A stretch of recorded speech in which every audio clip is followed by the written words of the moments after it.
One. So welcome everybody. This is the lecture that takes a great deal of energy to put out there. This is the archaeology of the First World War, and we look at the Somme and Messines Ridge. And initially that you're brought towards is an image of a huge crater hole. And this huge crater hole is one of 19 that you can still find and visit along Messines Ridge. Whilst all the trenches on Messines Ridge, well, most of them have been backfilled and now are just either a figment of your imagination or a figment of the past. The one thing that can be said about the First World War, it's the epitome of everything that war is. The First World War, from my feelings, and as I always tell people, it's one of the most pointless conflicts this planet has ever been involved in. And in fact, the First World War has to be the catalyst, not only for the Second World War, the Spanish Civil War, also it's the catalyst for one of the greatest pandemics this planet has ever seen, the Spanish flu. It's also the catalyst for division and hatred in the Middle East. And so many things can be blamed on the First World War. And I will open with a statement. If I had a chance to go back in time, I would fight on the German side with everything that I know. I would make sure Germany won the First World War, and everything that I've mentioned would be avoided. There'd be no concentration camps. There'd be none of these horrible disasters. And one thing that could be said is that if the Germans had won the First World War, because they never lost it, they signed an armistice. Nobody technically won the First World War, and that's another fact.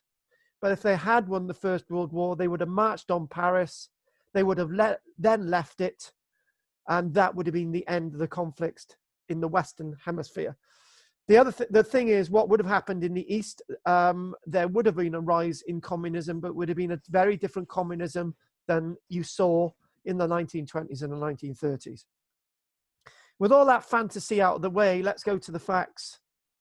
The facts are on the Western Front, there was 8 million military dead on the Western Front alone. The Western Front goes from the south of France all the way through to the north of France, through Belgium, creating a long trench network. This is not one single event over 4 years. This is an event that spreads around the world. This is a pandemic of warfare. This is a conflict that takes more than 8 million military lives. Those are the lives left on the Western Front. Those lives lost in Russia, those lives lost in the Balkans, in Africa, those lives lost in the Far East, and also not forgetting Iraq, the Holy Land, Egypt, and so on.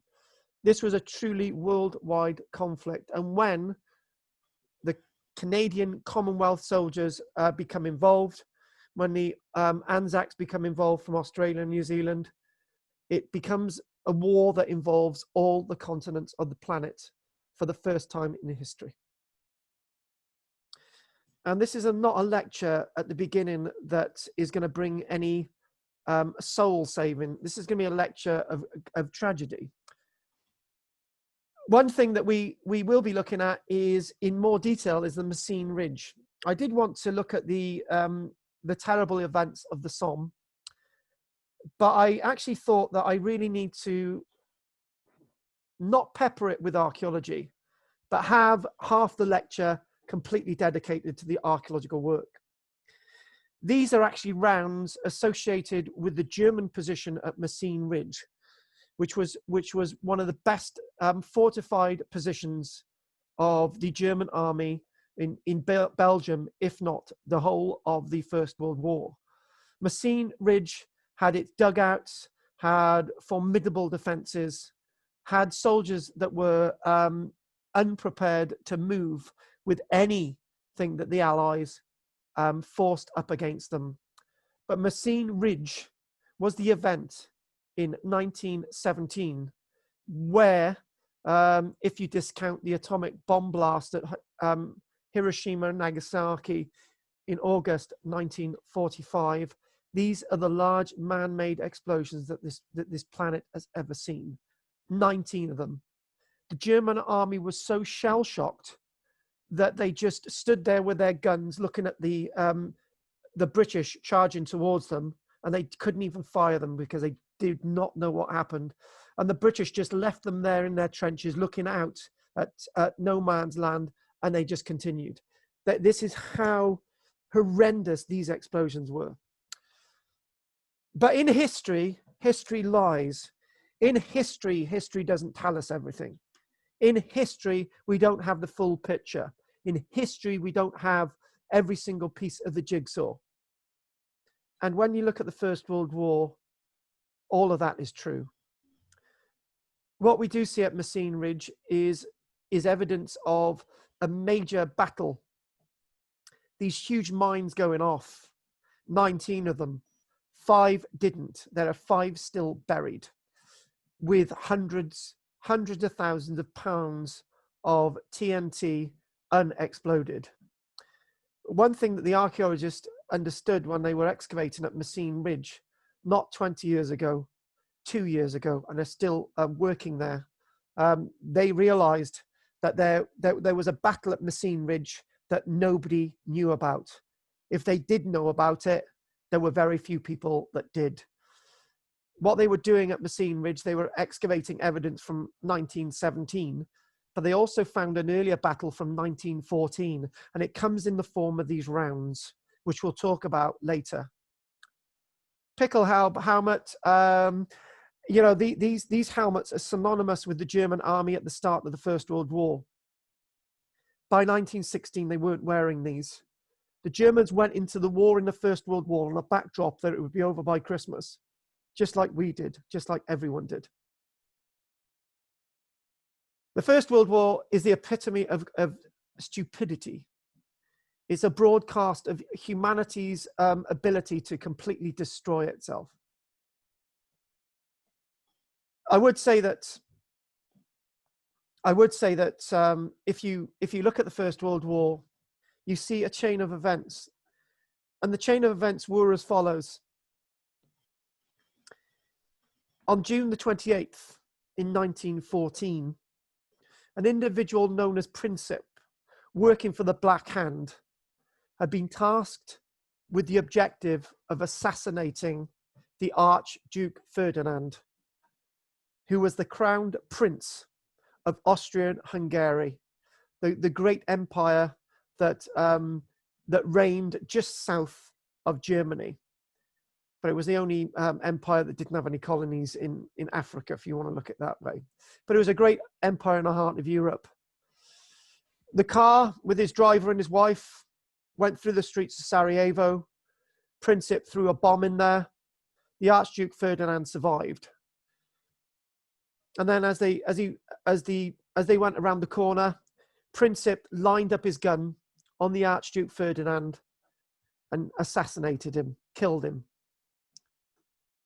This one event caused the deaths of not 1 million lives, not 10 million lives, but possibly hundreds of millions of lives. Just this one assassination. That's what that assassination caused. And why would a single assassination do this? Well, by the 28th of July, 1 month later, the Austrian-Hungarian Empire declared war on Serbia, which was in effect the start of the Second World War. Why a world war? Why not just 2 countries? Well, Serbia had an ally called Russia. Russia sided with Serbia. Austria and Hungary were now at war with Russia. The ally of Austria-Hungary was Germany. Germany was there to protect Austria and Hungary when it was being invaded by Russia. So Germany declared war on Russia.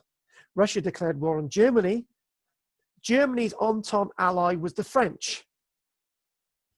So because the Germans were now at war with the Russians, the French were now at war with the Germans. And because Germany was now at war with the French, Germany was now at war with the Britons. And slowly but surely, every single country on the planet got involved in the First World War. And when I say every single country, I don't think there's any country that could allow to escape the First World War. Even Portugal was involved. You don't hear about Portugal being involved in any conflict, but even Portugal was involved. The American countries, they were involved. This was a calamity.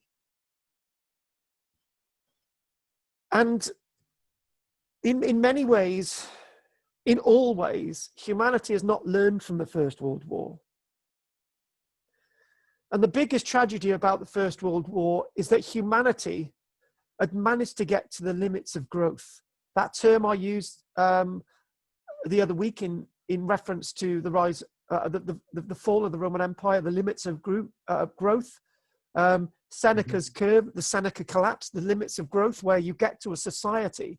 And you know what? We had only just invented motor cars.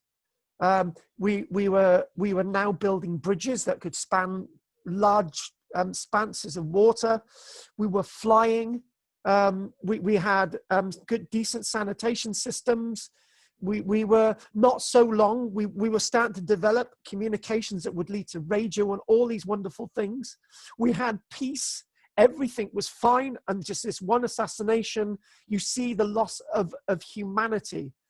The beginning of where we are tonight, the beginning of where we are today, this moment, with everything that we see around the earth, has been caused due to that one assassination, that one event. And 100 years later, humanity has not learned. And how dare we say that we're clever? We were clever once. You know, we were clever once when the German Kaiser was in his yacht off the coast of the Isle of Wight, meeting the aristocracy and the prince and king of Britain 2 months before the outbreak of the Second World War. And then we see the loss of life on an industrial scale. But is this true? Is anything that I've been saying true?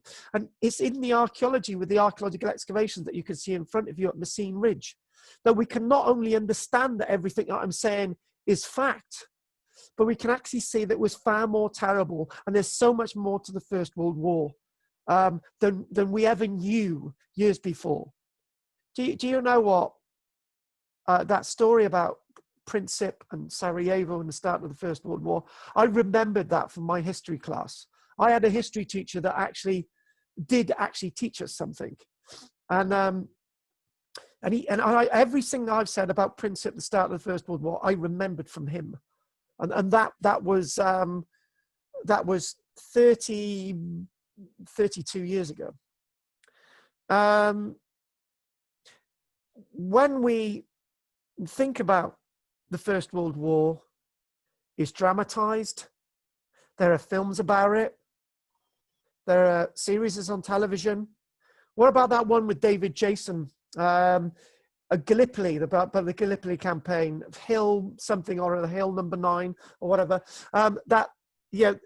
Beginning of the 2000s, people started making films about the First World War. Before that, you had Haired Win, and you had 1 or 2 other films, All Quiet on the Western Front, those types of films.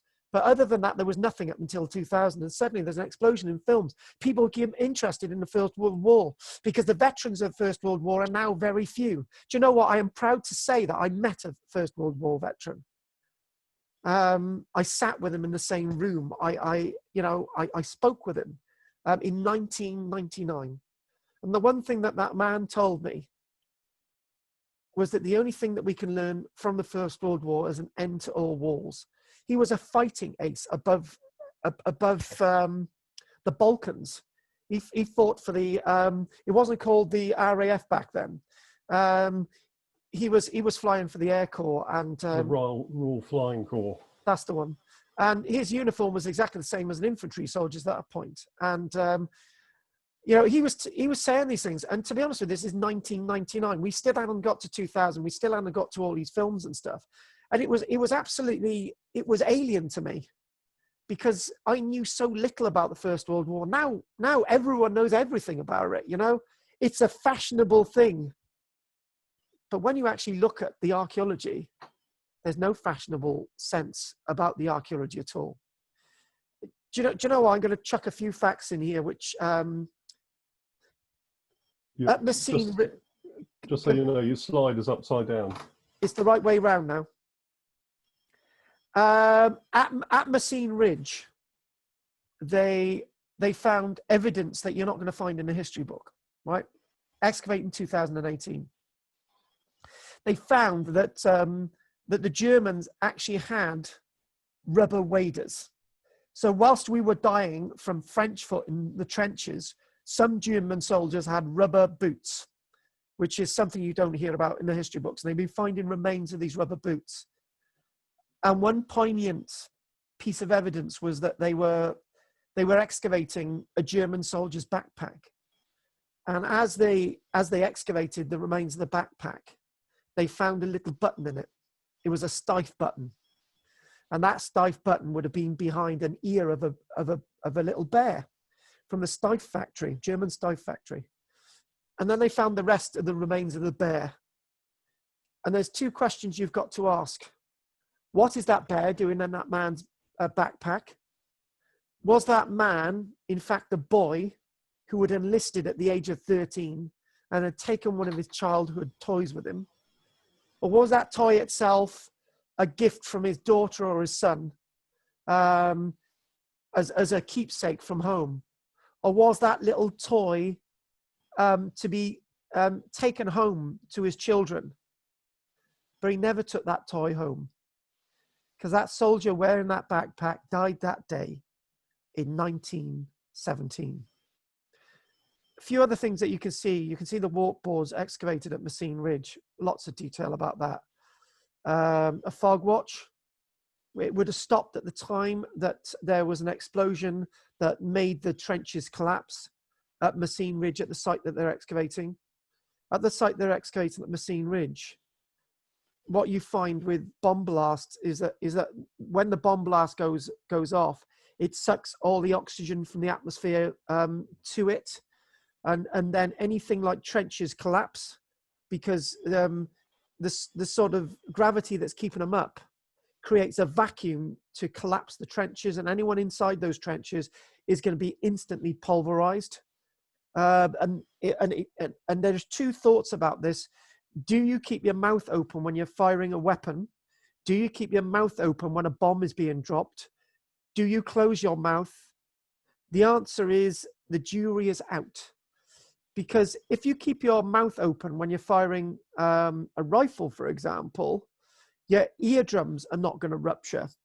If you close your mouth, your eardrums might rupture. But when there's a bomb blast, terrible things can happen. When we think about the item in the bottom right-hand corner, that is a flare gun. And we're going to actually read a piece from Wilfred Owen in a short while. And I'm not going to do a scratch and sniff, but that there is something rather interesting. That's actually a searchlight. And you're thinking, hang on a minute, they had searchlights in the First World War? Really? This is actually a searchlight. This is a German searchlight. What I'm going to do, I'm going to put it the right way up so we can examine just that one object. So we've got that there. That is a searchlight. Right. You can see the glass there. It's just melted away. And this itself, you know, the blast went off in the day. The blast went off in the day, and the date is the 7th of June at Messines Ridge, 1917, and everything was pulverized. But what it was, at Messines Ridge, all 19 plus 5 mines under the ground were supposed to go off at the same time with a huge barrage. And the Germans were completely shocked. But you know what the shameful thing about this is? If the Allies had only realized and they had actually kept going towards Berlin, we may have saved millions of lives in the First World War. They didn't realize the success that they actually had. They spent a whole year building mine shafts under the ground to actually have these huge underground explosions to take place at this one moment. It took a whole year. And even the Allies were shocked with the level of success. And it could have been the event that led to the end of the war, but it didn't, because our generals were absolute. And you know what? You know the saying, it's lions led by donkeys? And some people have said that that wasn't actually said. The answer is it was. And the reason why that saying actually comes from Plutarch, a writer from nearly 2,000 years earlier. It was said then, and it would have been repeated about the battlefields of the First World War. That is a cartridge box full of cartridges from Messines Ridge. We look at actually a whole stack of them. People don't really understand the First World War. They don't understand it because we just have not, it's not been ingrained in us.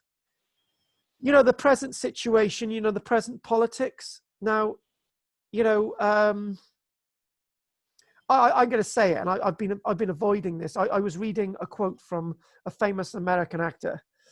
If people stop talking about somebody being black and somebody being white, racism will just go away. And I actually believe that. If people started talking about the First World War, maybe they could start understanding it. If people started talking properly about the Second World War and beyond the concentration camps, maybe people will start understanding it. We are victims of not understanding history. And if you can understand history, you're not going to be doomed to repeat its mistakes. Finding the fallen, the evidence of who you were lies buried on the battlefield where you fell. All we have to do is find it. And this is what we've got to do. And this is what we're doing. At Messines Ridge, at that one excavation, they found over 200 sets of human remains at that one locality. On the Western Front alone, there is 180,000 British soldiers who were not found from the First World War, still to be discovered, 180,000. If you add about another 200,000 Germans and Austrians on the Western Front, if you add about another 200,000 French and Belgium, that's a lot of bodies still to be found. You can work out the maths. Over 500,000. Yes, and the civilians, my friend. So what we're looking at is this illustration here.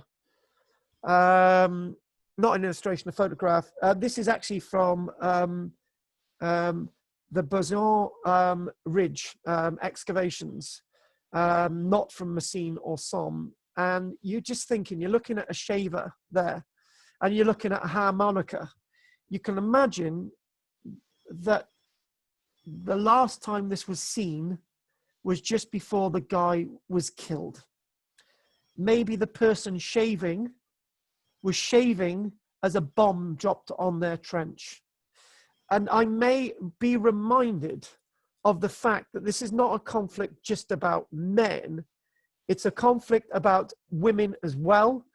Some of them would have been involved in combat roles. Obviously, women did a brilliant job in the First World War on the home and on the front line fronts.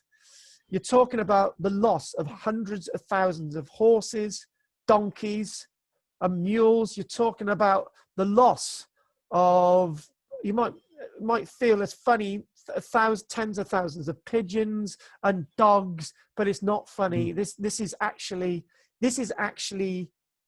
civilization. This is actually creation. This is actually humanity. You might lose a horse, but that horse is there because a human has taken it there. We are responsible for the past. And the point I was trying to make a few moments ago, if you put a label to something and keep talking about it, right, and not actually talk about the reasons, the true causes for things, you know, you're going to keep making mistakes more and more and more. And the First World War, I think if we started looking at the First World War in a lot more detail, maybe and only we can start solving our problems today. So when we looked at the fall of the Roman Empire, I basically said that the Roman emperors believed that if you divide the empire into two, then it's going to solve the problems. But it didn't solve the problem of the Roman Empire. There were other reasons that they could have done to solve the problems of the Roman Empire. Looking at this image, you've got an archaeologist there in the Balkans, a British officer, and I say an archaeologist looking there. He's probably an archaeologist, and I'll go on to what that means in a minute. So the British officer carrying a prehistoric ceramic pot on the Salonika front in northern Greece. And the reason why I refer to him as being an archaeologist, because at the outbreak of the war, most of those on all sides were actually volunteers. It's only later on that conscription was, in the German land and here and all the rest of it. Everyone was volunteers, and lots of those officers would have been from Oxford or Cambridge. And what would some of them be studying? Archaeology. So that's why to be honest with you, why would a normal officer be carrying a pot? He's an archaeologist. And the one question that I've always had is that when they've been digging these trenches, they are bound to be finding monuments. And we've got references of hundreds of archaeological sites being found on the Western Front, thousands and thousands of graves going through all the periods. Some artifacts were recorded as being found, and so on and so on. And somebody said to me today, they said something to me absolutely amazing. They said, look, Karl, these artifacts that they're finding, when they took them somewhere else, wouldn't the archaeologists of future generations get confused where these things are found? And the answer is yes. How confusing is that? Where did these artifacts come from? Was there a Roman temple underneath my garden in Paris? Or was it actually somewhere near the Somme? All these questions. Because these things wouldn't have remained at the front line. They would have been moved, and the ones that were left there would have been destroyed. Yeah. And I got to be honest with you, there's one point that I really spotted throughout the lectures this week. And it's a strange, poignant point. When you think about the trenches, you think, as the soldiers are moving forward, they're digging a trench, and they've got to dig them fast, because they've got to defend themselves from the enemy, and they've got to hide themselves, and so on and so on. But in most cases, the Germans are digging their trenches, we are digging ours, nobody's firing on each other, and it's only when the trenches are completed that they start firing on each other. You may think that that's absolutely nonsense, but when we start looking at some of these images, you'll start to realize that I'm actually right. This is planned warfare. This is mechanical warfare. This is something very different. This is like the front lines of the Napoleonic War lining up, saying, right, you're ready there, I'm ready there. Are you okay? Yeah, are you okay? Right, ready, fire. And this is what it looks like. It's the first time I've realized that when I've actually been looking at the trenches associated with the First World War. So the Somme. And this never stops to put hairs up on the back of my neck. This is from Wilfred Owen, who actually died at the Somme on the 4th of November, 1918. Not the Somme Battle of 1916, but 1918. How sweet and fitting it is to die for one's country. Dulce et decorum est, pro patria mori. Bent double, like old beggars under sacks. Knock-kneed, coughing like hags, we cursed through sludge, till on the haunting flares we turned our backs, and towards our distant rest began to trudge. Men marched asleep, many had lost their boots, but limped on, bloodshod. All went lame, all blind, drunk with fatigue, deaf even to the hoots of gas shells dropping softly behind. Gas, gas, quick boys! An ecstasy of fumbling, fitting the clumsy helmets just in time, but someone still was yelling out and stumbling, and floundering like a man in fire or lime, dim through the misty panes and thick green light, as under a green sea I saw him drowning. In all my dreams before my helpless sight, he plunges at me, guttering, choking, drowning. If in some smothering dreams you too could pace behind the wagon that we flung him in, and watch the white eyes writhing in his face, his hanging face, like a devil sick of sin. If you could hear at every jolt the blood come gargling from the froth-corrupted lungs, bitter as the cud, of vile incurable sores on innocent tongues, my friend, you would not tell with such high zest to children ardent for some desperate glory, the old lie, how sweet and fitting it is to die for one's country, dulce et decorum est pro patria mori. Wilfred Owen wrote that after 1917. A year and 6 months, he would be dead at the Somme. And now we're at the Battle of the Somme. And the strangest thing is what people have to say about the First World War. And when we go to the break, I want everyone to just spend one sentence in telling, well, a couple of sentences on telling us one story associated with the Somme, and then we'll have the break. But that's not going to be for a while. When I was teaching this, what I actually thought that it would be appropriate on a Wednesday afternoon when I'm teaching my young explorers, school children, about the First World War. And one of them said, he said, actually, my great uncle died in the First World War. And he said, on the 1st of July, at the Battle of the Somme. And you start to think, you know, you're talking about a human being that actually died in this battle that we're talking about. And then you start to realize the fruitlessness of what happened at the Somme. When you think about the Somme, you think of 1 million lives being lost over a period of 140 days. And I don't think that, I think the figure's a lot more than that, but I can guesstimate that it's 1 million lives are lost.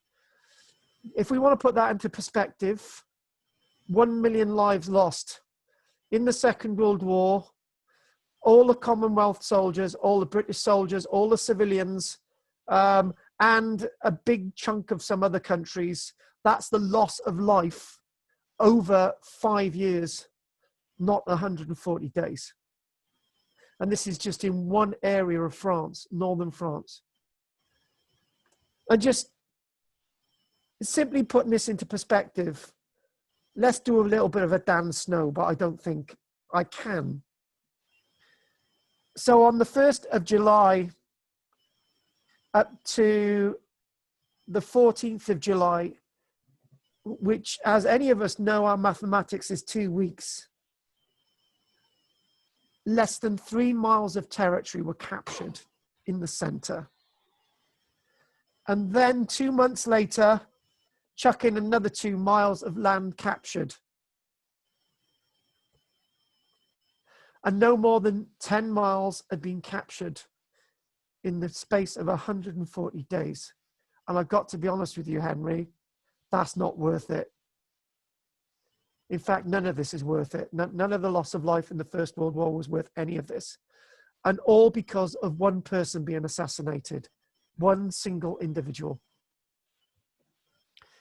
To be honest with you, you can't really put words to it.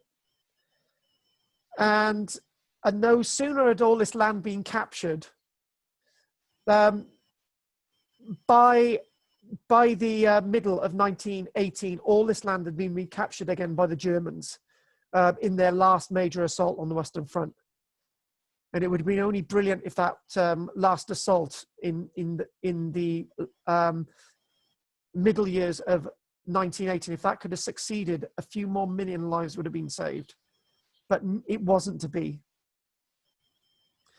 So if we're looking at the map here to get a bit of perspective, somebody asked me about how long the front line was, 1,000 miles. Somebody asked me how many miles of trenches were dug in the First World War on the Western Front. tens of thousands of miles of trenches were dug on the Western Front. Tens of thousands. Because what we've got the German front line, we've got the Allied front line, and we've got another line of trenches behind the German line, and another line behind the German line, another line behind the Allied line, communication trenches, and all the rest of it. Trenches dug before, trenches filled in, trenches destroyed, trenches upon trenches full of human bodies, full of armaments, full of memories, full of animals, everything. And the areas that we're talking about is that we look here at the Somme, and then we look just off the map to, I don't think it's actually a little bit further on. We're looking at Messines Ridge. And actually Messines Ridge is a bit closer than that, actually, sorry. Get rid of that. Messines Ridge is a little bit closer. There we go. There we go. So what we're talking about is over this entire front line, over 4 years, the line moved very little indeed. Let's carry on. So what I'd like to do, one thing that I like to do is when I do research is to find an article on the internet that very much keys into my thinking and my mindset, and I've got one which I'm going to read out to you in a moment. So the dates that we've got from the 1st of July 1916 to the 18th of November 1916. Look at some of these figures. If we go down, we've got 3 million Entente soldiers, British, French, and others. 3 million. The Germans had 1.5 million. And I don't usually see this in history, but the Allies were the ones attacking at the Somme, and they suffered less casualties than the Germans. So recorded casualties here on the Entente side is in excess of 620,000, and German casualties, the severe stuff and the deaths, is around 680,000, a death rate of around 1 million. And you start to think about that, and you can't put it into perspective. 280 burial grounds in France alone, with thousands and thousands of dead.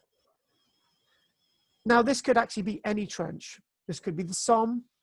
This could even be a trench at Gallipoli. This could be anywhere.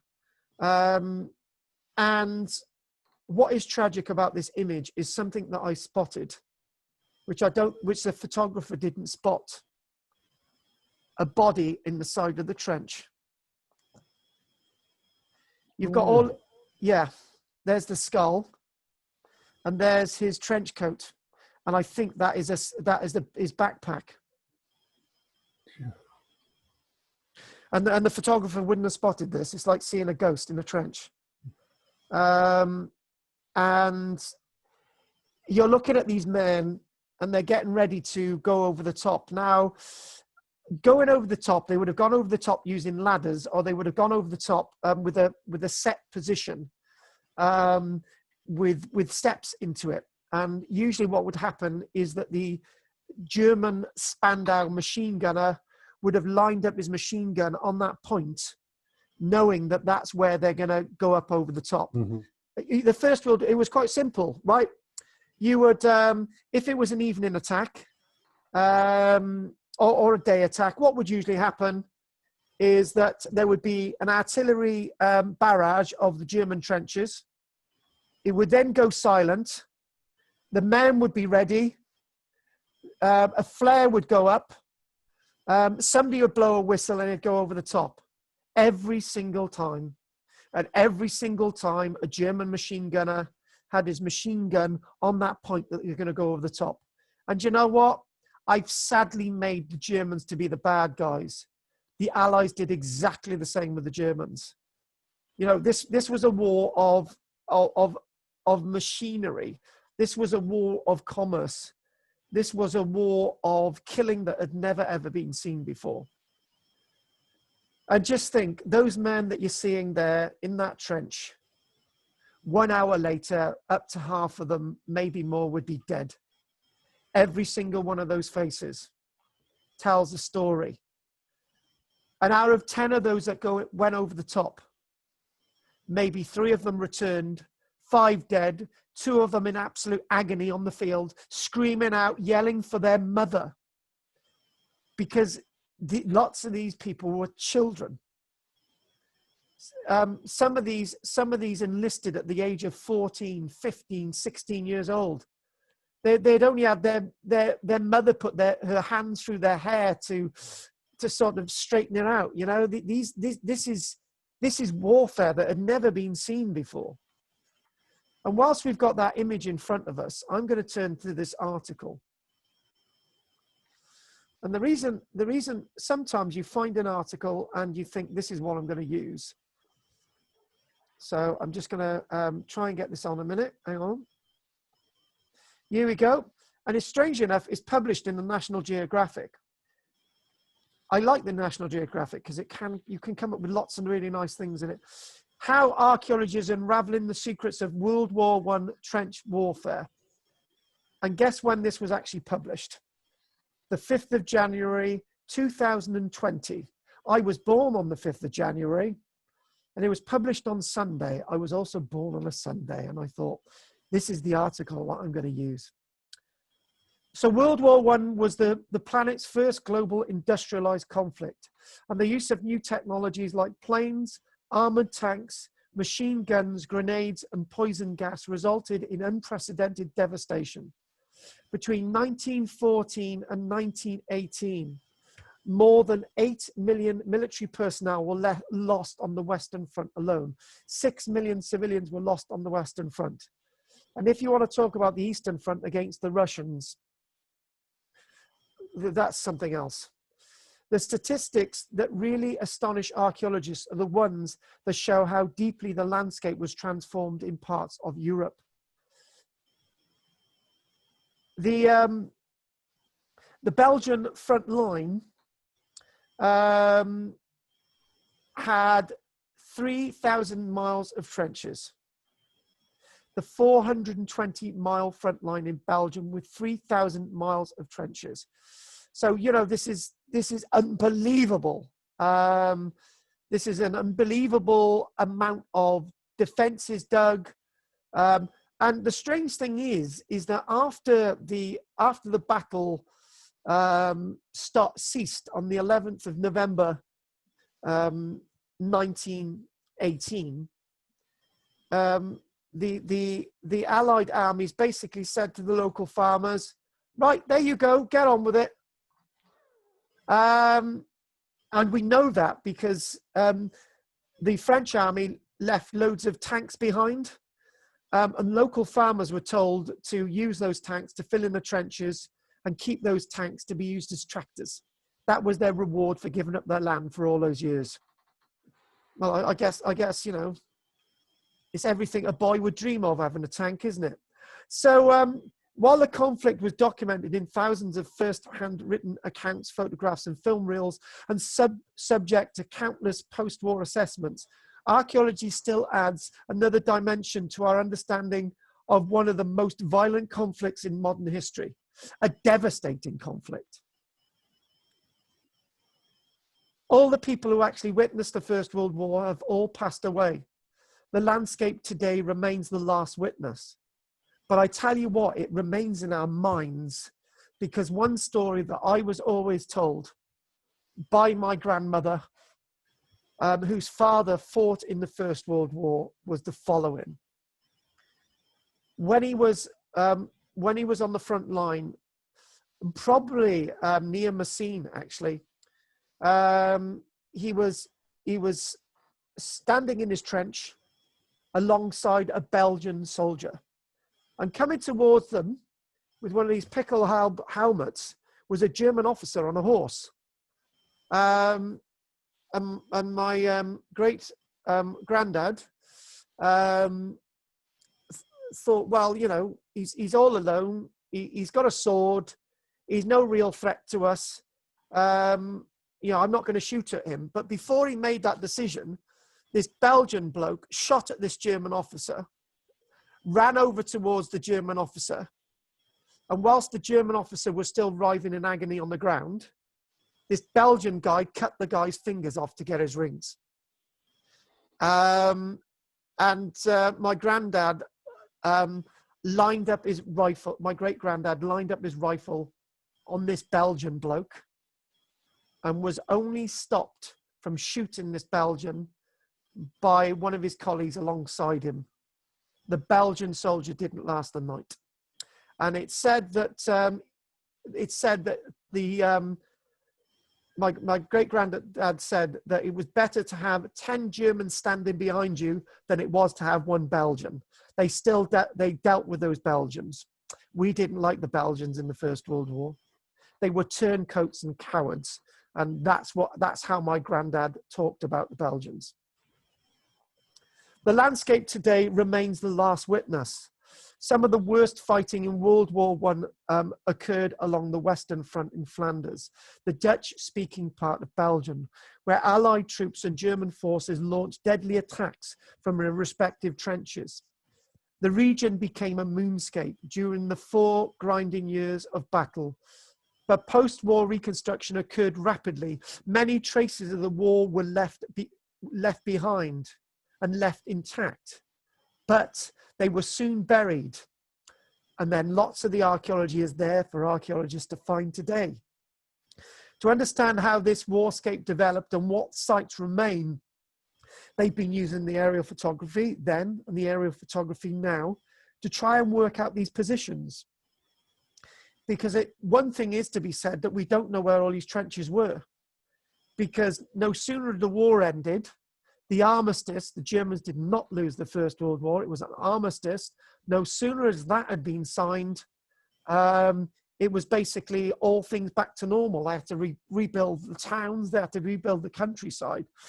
And if you ever go to Belgium or France today and you go to the battlefields, they're finding munitions every single day that they plow.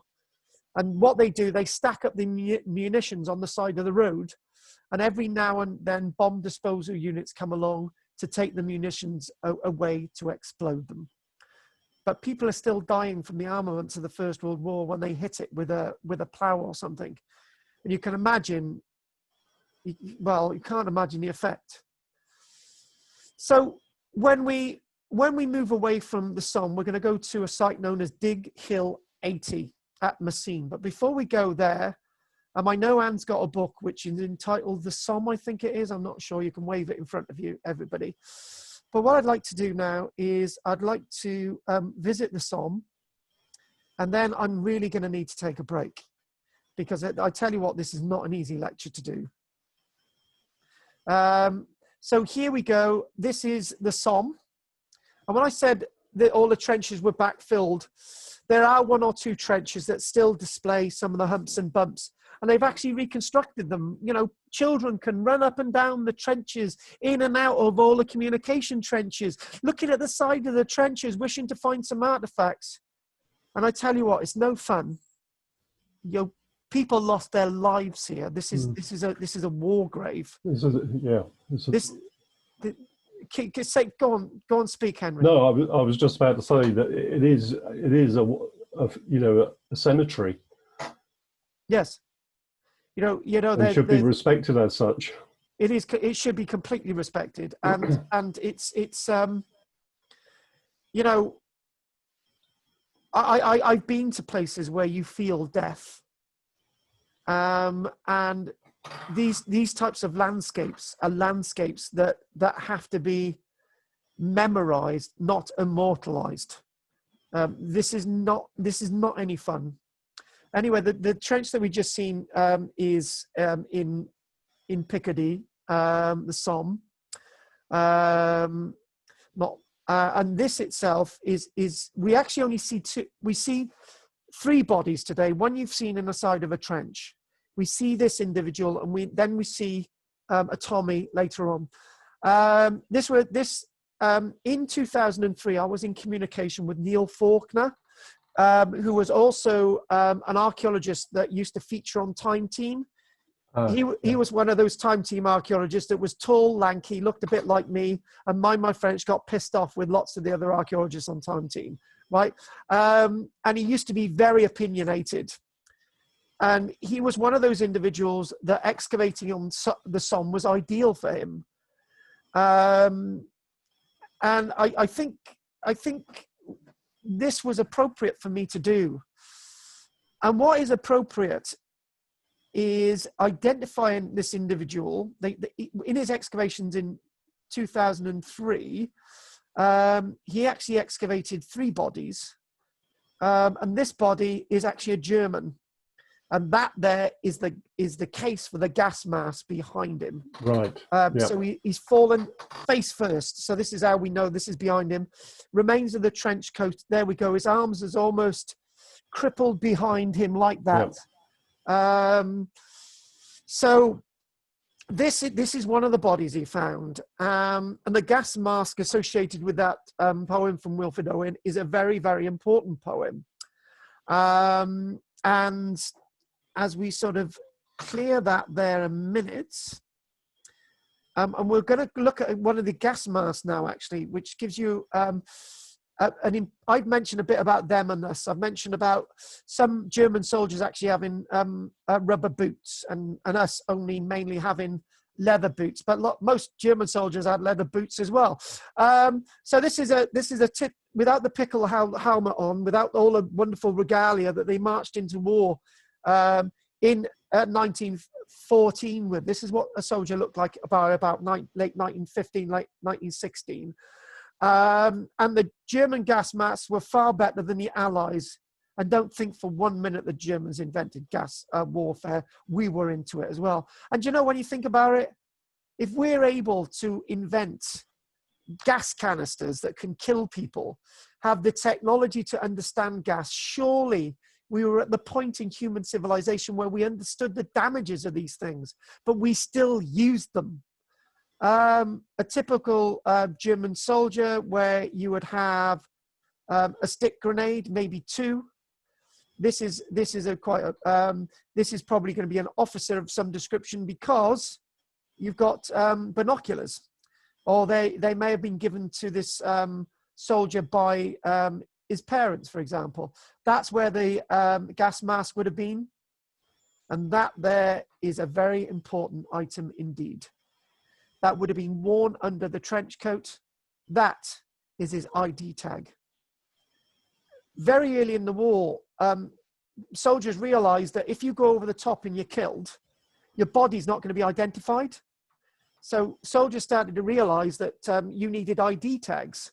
So they started making their own. But later on, you know, it's issued that they actually start issuing dog tags. At the beginning, 1 tag, dog tag. Later on, 2. 1 to be left with the body, 1 to be taken away to identify the individuals actually died.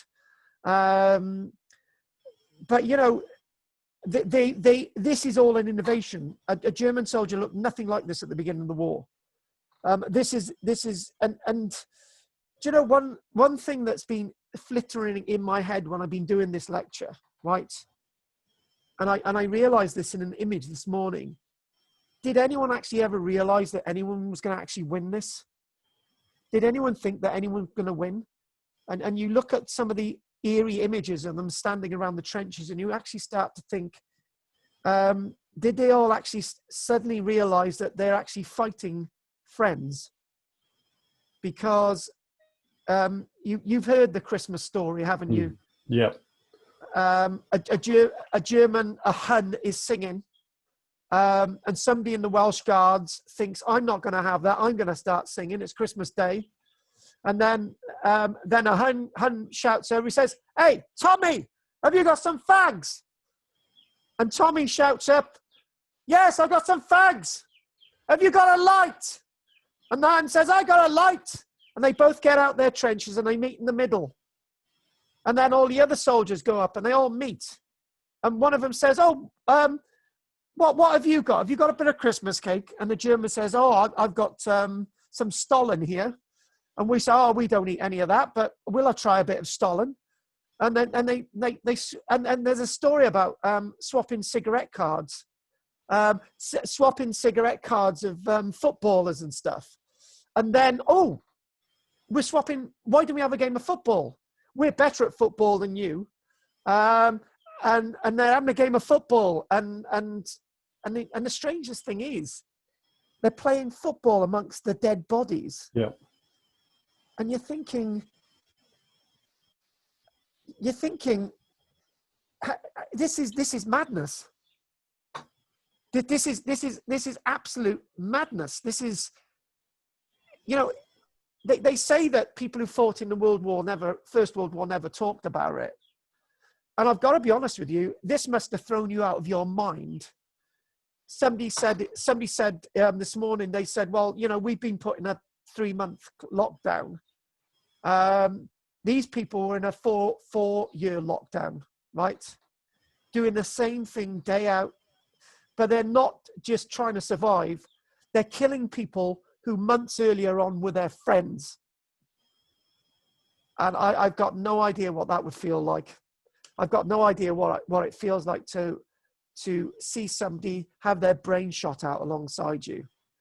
I've got no idea what it's to be like seeing a woman going into the trenches helping a soldier out and then her having her brains blown out. I've got no idea what that's like. So when people turn around to say that this lockdown's been difficult, think that you've got it easy. This is a replica of one of those early gas masks. Because later on, as you know, in the Second World War, and I'm going to make a point that's going to upset maybe one or two of you, or upset somebody in Landsford Major today, but they did understand eventually. You know, you eventually in the Second World War, the German army, they've got these gas masks and those sort of weird canisters with nice little ribs on, and you always associate that with a German soldier running horizontally along their back. But you know what? There's one wonderful thing that Adolf Hitler did in the Second World War. And Adolf Hitler saved millions of lives in the Second World War. And why? Because after he was subjected to a gas attack and he was hospitalized in the First World War, he realized the effects of gas. In 1944, when German scientists went to Adolf Hitler and said, we've got stockpiles of gas. We're now going to put them onto planes and we're going to drop them onto the Russian army. Adolf Hitler said, you are not doing it. You are not going to put, and then when the V1 warhead was announced in 1944, they were going to fill them with gas warheads. And Adolf Hitler said, no, it's not happening. And then the V2 were going to have gas warheads. It's not happening. And thanks to Adolf Hitler, millions of lives were saved because gas was not used on the front line. And if gas would have hit places like London, I think the outcome of the war would have been very, very different. And we can thank Adolf Hitler for making that decision. And I know one or two people have been insulted by that decision, by my making that statement today, but I think I'm very justified in saying that. What would you like to say, Henry? Because I know you want to say something. I mean, the gas one I hadn't heard that before, but I hadn't realised that they didn't use gas as a frontline weapon. So that explains that rationale why that didn't take place. But I think the biggest issue is going back to the World War I, is the sheer loss of humanity in such a mechanical way, without any foresight to say, well, actually, guys, if we're going over the top, you're all going to get eliminated. Why don't you do something different? Yes. And basically try and save lives rather than just getting people to stand up and just shot down. Yeah, exactly. No, you know, the officers, you know, there were some good officers naturally, but when you think about it, this is mechanical. You know, the Black Sabbath song, War Pigs, is based on this. And you think about all the lyrics of that, and you think these people are just lambs to the slaughter. You know, these you know, these are lions to the slaughter. These are people that, you know, These incredibly brave people.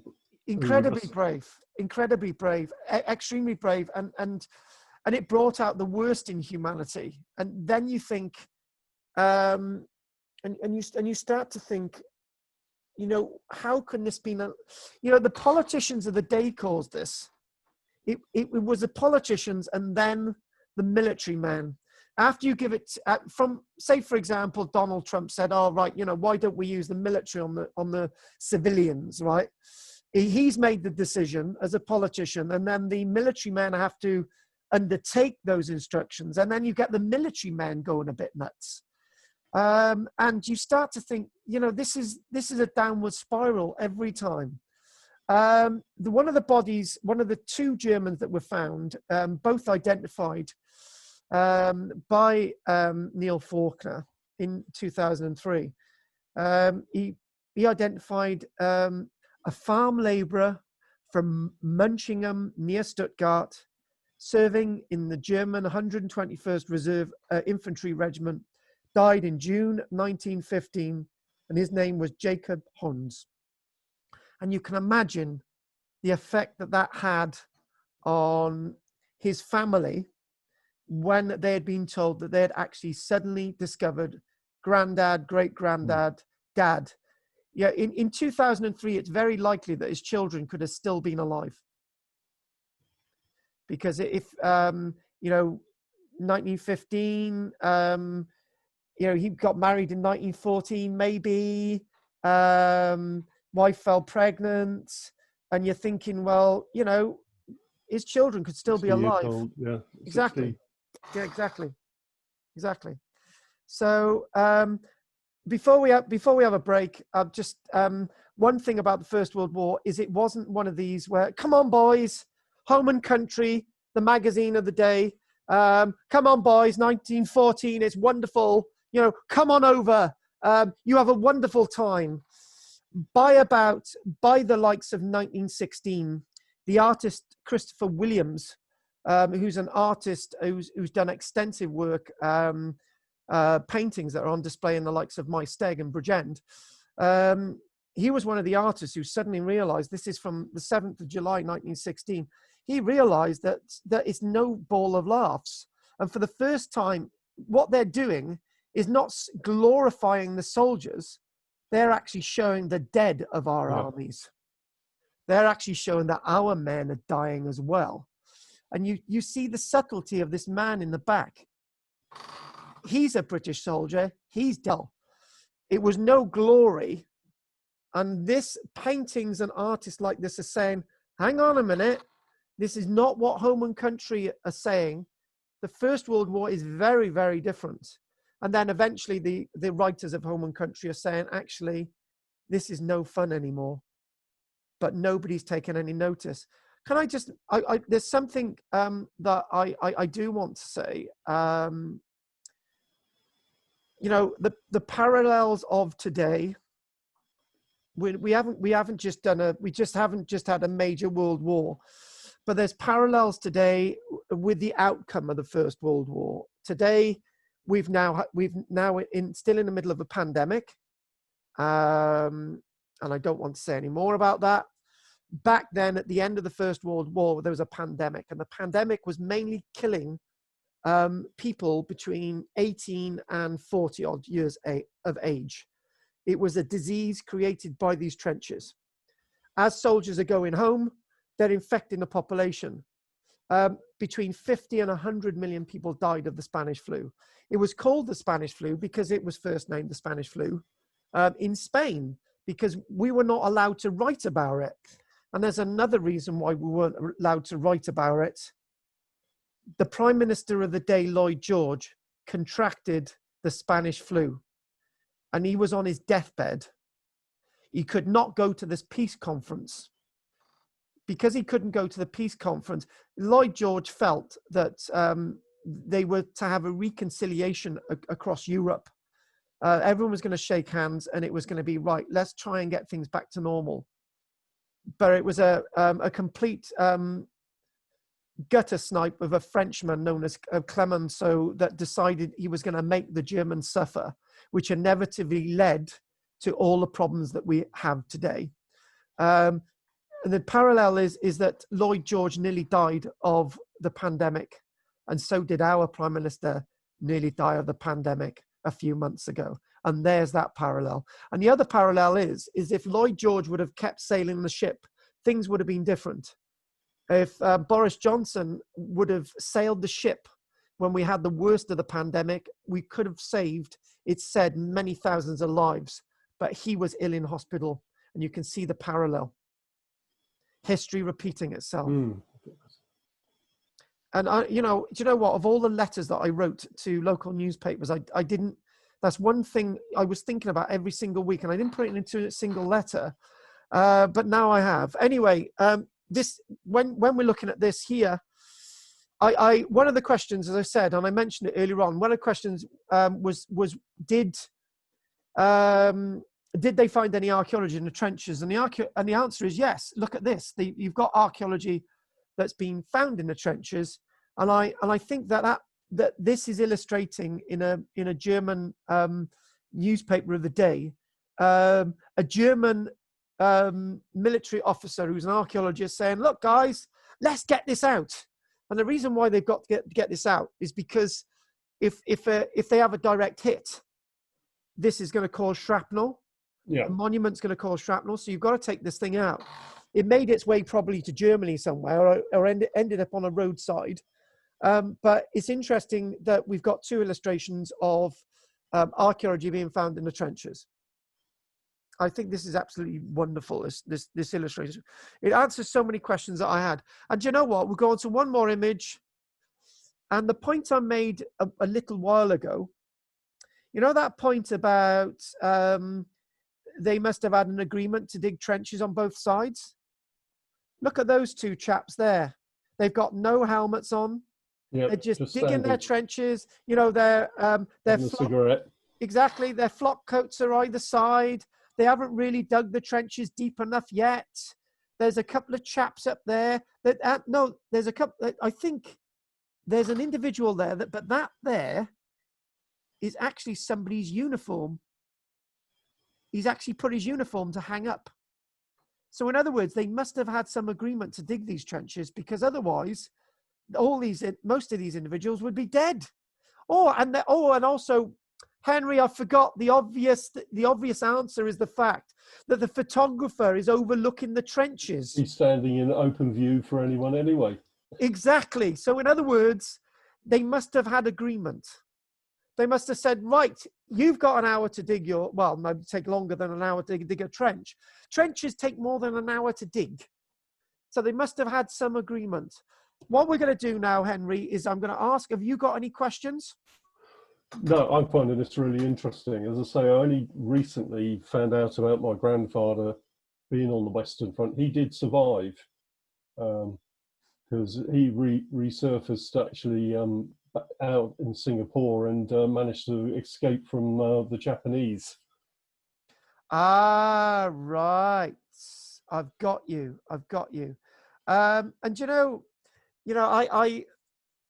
I did make a point earlier on, and I feel I need to correct myself. When I made the point about if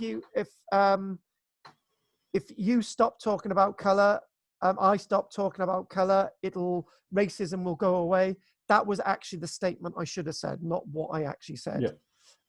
And what I was trying to say is, when you start accepting things, we can only move on.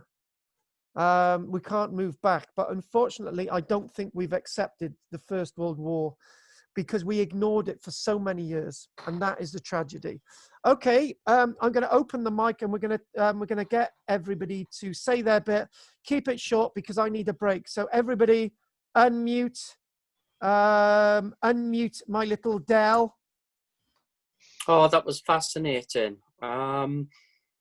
I'd forgotten you were going to do the First World War today, but I really, really learnt much more. I mean, we've recently had some stuff about Mehmet. Mehmet. especially where I am at the moment, because one of the new housing estates is named Heel y Mamet. Oh. Wow. Yeah, it's where the new medical centre is, by the pond. So we had quite a bit of sort of information about that, and we looked stuff up. But yeah, I've learned a lot about sort of the roundabout stuff, and that was good. Thank you. My pleasure. And Anne, as I said to everybody, keep it brief. What would you like to say?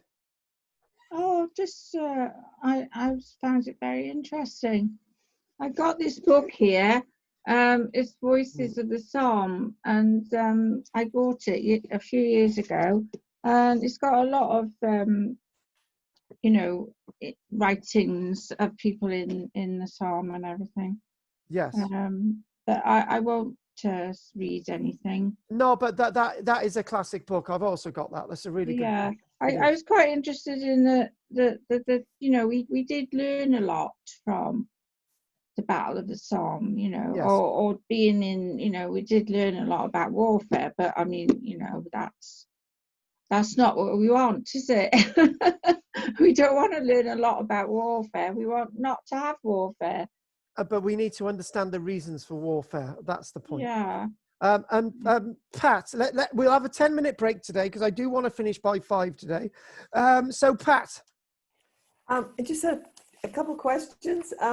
Messines Ridge, how do you spell that name of that? Messines Ridge, MESSINES. Messines, the S is silent. Messines Ridge. Okay, thank you. That's in Belgium. That's in Belgium. Belgium, okay. And who said lions led by donkey first, a long, long time ago, you said? Plutarch. Really? Yeah. Plutarch, yes, Plutarch.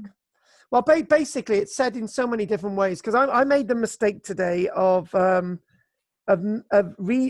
think I basically read it. Yeah, that's what I said. In Landscape Major, I said, it's lions led by lambs, and I was corrected. It's lions led by donkeys. But then I realized that Plutarch said lambs. Oh. Oh, right. Never mind. Oh, no, it's the same thing, but it's a bit different quote. And it would have been said. So what we're going to do, take a 10-minute break, and we'll be back. Thank you. Thank you. Thank you. See you in a minute. Thank you. See you in a minute. Oh. That book is it back to front? No, it's right. It's Forgotten Voices of the Somme, and it's all like in diary form, you know, of people, you know, different regiments, different just little diary kind of entries and things, you know. And it's quite interesting, by Joshua Levine. But I think there's probably lots of books like that. Right. Yeah, I mean, you know, that's great to know about your grandfather. Yeah, it's a bit of history I don't know much about at the moment, so I'm going to try and do some research. So, was he in the First World War or Second? The First World War, and my father then served in the Second World War. Right. Did you say your grandfather was in the First World War? Yeah. And your my father was in the Second World War. Yeah. Oh. He joined at 14. Yeah, my grandfather was in the First World War, but he was one of the ones who went, he'd been to India, and he was used to being in, you know, the hot sunshine. And when he got sent to Belgium, the worst thing that happened to him was, because of all the mud, he got foot rot, and he had to get sent. He got sent home, you know. So he was lucky, really. Lucky, very lucky. He was very lucky. But then they sent him to Salonika, and then Jaffa, and in the Second World War, he was in the Home Guard. Then he went to Orkneys and had to turn all the signs around to confuse anyone, like the Germans. If they invaded, you know, and or took the signs away, you know. But Yeah, he was only in the Pioneer Corps, you know, he wasn't very, he was just hard labour, I suppose. Yeah, well, I think I've got myself to do some research anyway, because I know very little about what he was doing. So, Yeah. but all I know is he obviously clearly survived. Sometimes it's harder to find the ones who've survived because, you know, but yeah, so you just know his name, do you? I've got his name, I've got his rank, and I was just looking at the National Archive, and there's a file with his medals listed, Oh. and he was named in dispatches, but I've not yet got any further about what was referred to. If he had a pension, you can write to the Ministry of Defence, I think it is, and find out. Yeah, I'm not sure, because he then went back to Ireland after the Second World War, so they returned back to Ireland. Oh, your grandfather? Yeah. Oh, right. But he would have had a pension from the First World War, because my granddad did. Well, he certainly served easily up to 1928. I've found that out. Oh, gosh. So he didn't leave the military after the First World War. No, my granddad didn't either, because he served in 1940 something in the Orkneys. Right. They said it was the Home Guard, but really it was the Pioneer Corps. You know, he was still in the Pioneer Corps. But yeah, my granddad. I'm on ancestry.com anyway. If there's anything I can do to help. Okay, I might follow you up on that. I could give you a link if you want to give me an email address. If you got pen and paper there. I could give you a link. So what's your email? It's Julia, Julia,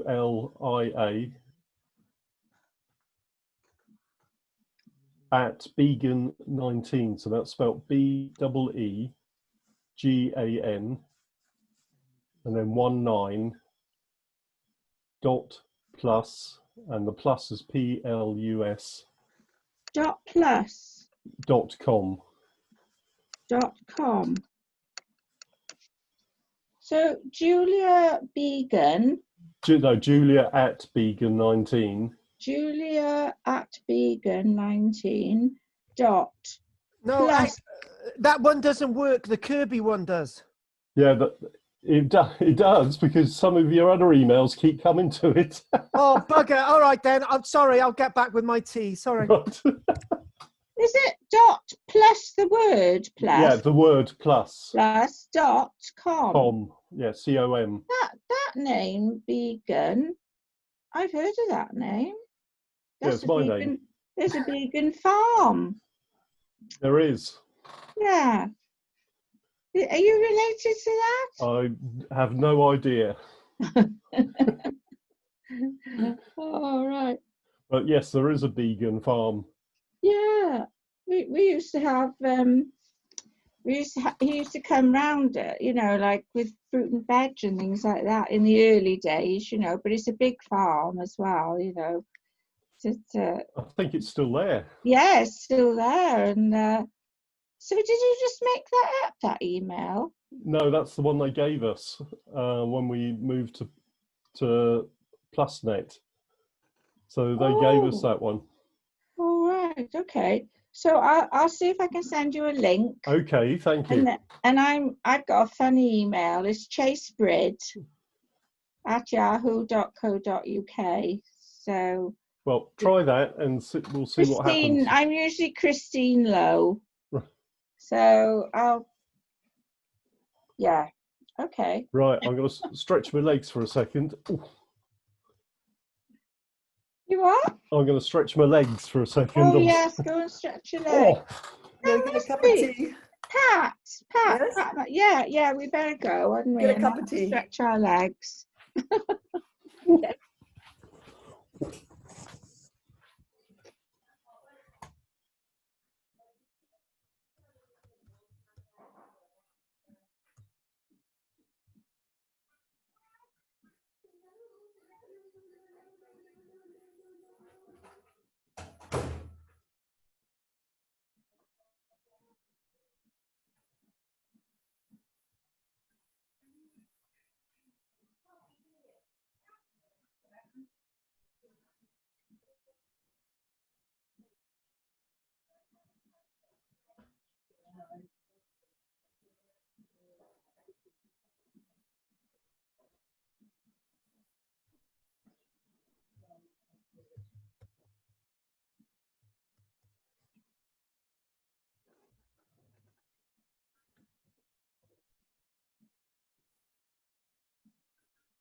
So that's number 4. I think you've got one, right? So here.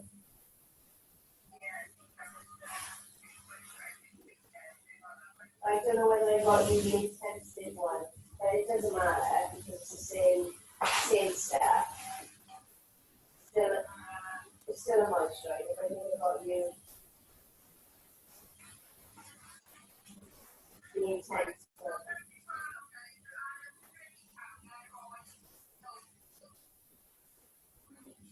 Yeah. Yeah, and then eventually she should really, she should have the showing it again. And then look out for the little 2 then.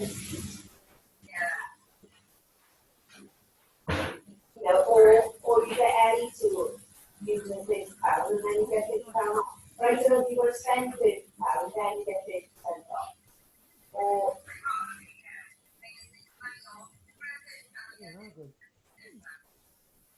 she's not happy, so she probably won't put in an order. But if we say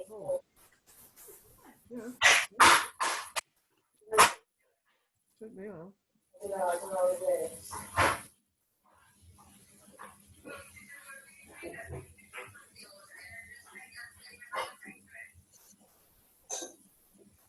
So I don't know how it works. She'll have to ask her. She'll have to just message her and say, do I spend £50 then get 50% off? Or do I get 50% off anyway?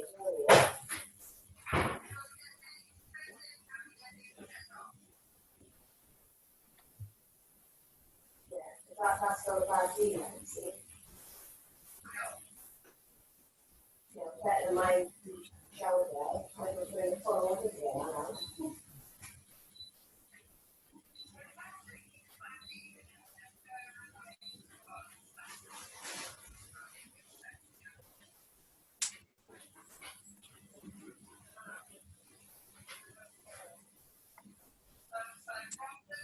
Oh, Anne must be emptying her washing machine. She's gone.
Now you're going to read out from a diary of whom? World War I soldier. But I don't know if you want me to do it now or Now, later. now. Now. Yes, Oh. so that'll be a good start for when I get on. Yeah. Oh, now I lost it. Oh, Sorry. I'll get it back. You go ahead. You get in your flow, and I'll find it again. Okay. We'll do it. We'll do it at the end. Okay. Okay. Thank you. Right. Okay. Let's get going. Del seems to be on another planet, so that's fine. he's cooking. Cooking.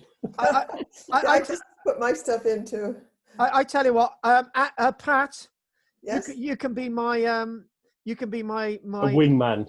your wingman. Oh my goodness. Oh, Right. such responsibility. It is. I Right. usually So sit here with my earphones on. I'll put my Just earphones got to on go because I turn can a hear you tap better. off. What? Are you causing all the rain? Yeah. Oh, it's pouring down over here. Just Is pouring. that because Dell left the tap on? And we've got a river out front. I'm on the Ongar River, and it's just getting fuller and fuller. And there's flooding in the Rhondda Valley, same as it was in February. It's terrible, terrible. They've already got 2 feet of water in the streets they had in February. Right. It's on the news. well, we're not getting it because we live on a hill. Right. So let's get started. Right. Okay. Let's go for it. Right. Okay. It's me and you, Pat, for the second half. So let's get straight down to it. So, usual. Don't jump in and talk about washing machines and No. taps and stuff like Anne does. I'm turning on my earphones. Okay. So let's try and get into a flow. So we will. I want to be finished by 5. So let's now where we're at now is we were looking at this battlefield, and I said about, they must have had some agreement between the forces when they were digging the trenches. But let's sort of move a little bit further on from that. And let's look at some of the actual archaeology. So these are a rifleman's rounds from 5 of them, because there would be a little bit of carousel. There'd be a tiny little carousel that there'd be 5 bullets attached to, and a rifleman would fire 5 rounds and they'd have to reload another 5. So the evidence that we're going to look at now is mainly all from Messines Ridge. But before we actually get really into this, in using historical and modern aerial images, you suddenly get a different perspective. You're seeing the totally different landscape from the perspective that you may have been seeing in 1918. With that, married with old images and the archaeology that's seen on the ground, and the historical references, may give you a possible idea to what times were like. There were not many photographs taken in the trenches. Simply, it was a warfare situation. So what archaeology does is give you a snapshot of what life in the trenches was really like from the archaeological evidence that we actually find. The archaeology of World War I sites has especially helped scholars understand how soldiers improvised their trench construction to cope with harsh conditions. So in other words, when somebody's trying to recreate what these trenches were like, you can't do it from the manuals of the day. You can read as many First World War manuals of how to dig a trench, as many as you like, But always, if you look into the archaeology, you will see the reality of trench warfare on the ground. And particularly in places like Belgium, the region's waterlogged soil may help preserve organic materials, but being a waterlogged conditions today, that would mean there were waterlogged conditions back 100 years ago. Many trenches were mistakenly dug below the water table. As the seasons changed and rain fell, life could become miserable for soldiers, even when they weren't under fire. Trench foot caused by cold, wet, dirty conditions caused the death alone of 75,000 British. You know, there's various descriptions of these dugouts and tunnels. One particular description at Ypres by a soldier, he said he descended down more than 30 slippery steps. One would then reach the bottom, he tells us, of the shelter and stand in a black and slimy river, slowly moving onwards and disappearing in the darkness, revealed by some weary-looking electric lights, giving you an idea of direction. But underfoot was the horrible gunk of mankind's problems to come and mankind's problems that they created. And in one sentence, anyway, it stinks. Nice and short. So these subtle details, even from soldiers, even though they could be most moving, finding the archaeological evidence helps to move on a little bit further. You know, the idea that you know, what we see in sort of antique shops is like, this crucifix was made by somebody in the trench out of a bullet that they had cut and hammered out into a crucifix. But when you actually look at these trenches, you actually find the evidence of them actually doing this. You know, little bullets made into various different things. You find a lot of artifacts that tell the personal stories of the soldiers that would otherwise never be brought to light, that bring humanity to the soldiers. They were human at the end of the day. They were all the same. The site that we're looking at now, known as Dig Hill 80, Messines Ridge, taking place in 2018. So the information I'm telling you today is so fresh. And they say as well, they were expecting at Messines Ridge the great push in the year of 1917 with those great explosions. But the archaeologist was surprised that most of the archaeological remains discovered dated to a little known battle that took place in 1914, rather than the major battle that we hear about in 1917. Finding 200 bodies to date. They've only found actually 3 from the data that they can accumulate from the bodies to actually relate to modern existing relatives. But, you know, they're still examining the DNA, and there are entire generations in many countries that are still wondering what happened to their ancestors during the war. And hopefully more of these 200 soldiers will give an idea of the special events that they created, and with the sense that they're human, and that we have now found their bodies. Now and then we're able to give those very people answers, and that is as special as the work they did, and as special as the work they did to survive.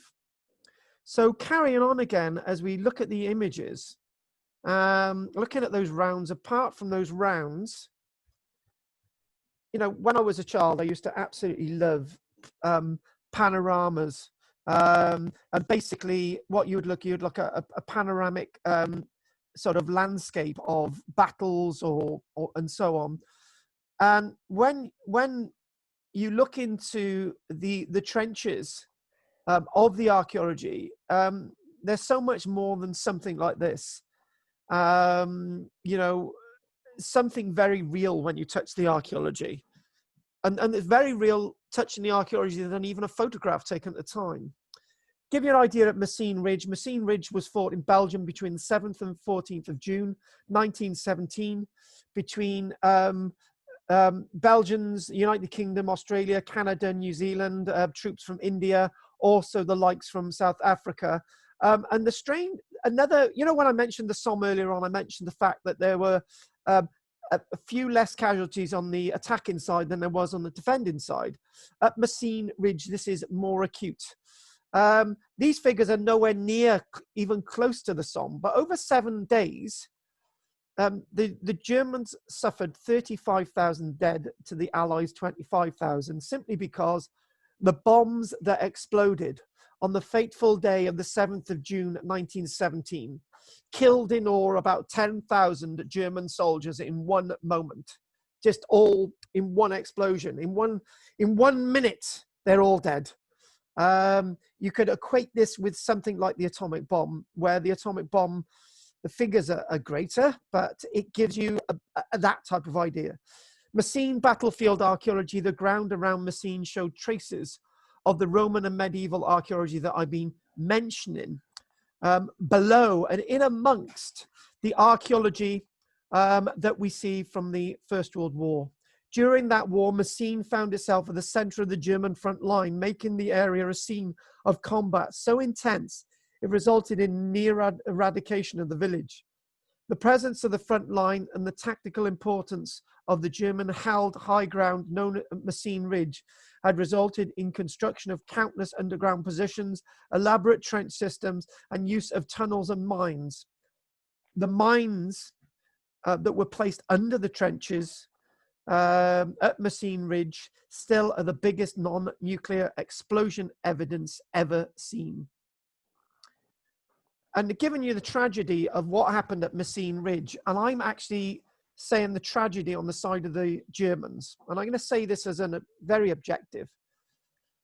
So what you're talking about, 7th to the 14th of June 1917, and let's annotate this with my little sort of drawing thing. What you're talking about is that, just think, in 7 days, they captured 6 miles of land, right? If you compare this with the Second World War, where the Germans managed to conquer Belgium and France in 19 to 21 days in the First World War, it makes these 6 miles that the Allies captured at Messines completely futile. And that's not to respect anybody. And I'm actually going to come down on the side of the Germans a minute. And the reason why, just think about it. The Allies spent a year from here undermining, digging mines underneath the surface, not undermining, to create these great mines underground, okay? So here we go, to create these great mines underground. And this took a whole year to do this. And they used miners from Kent and miners from Wales to do this. And altogether, under the ones that exploded, the 19 that actually exploded, and not the other 5, they piled nearly £1 million of high explosives underneath the German trenches. When that was detonated, the German army on that front line was in such a mode of shock that they just stood there and just let the Allies pass them.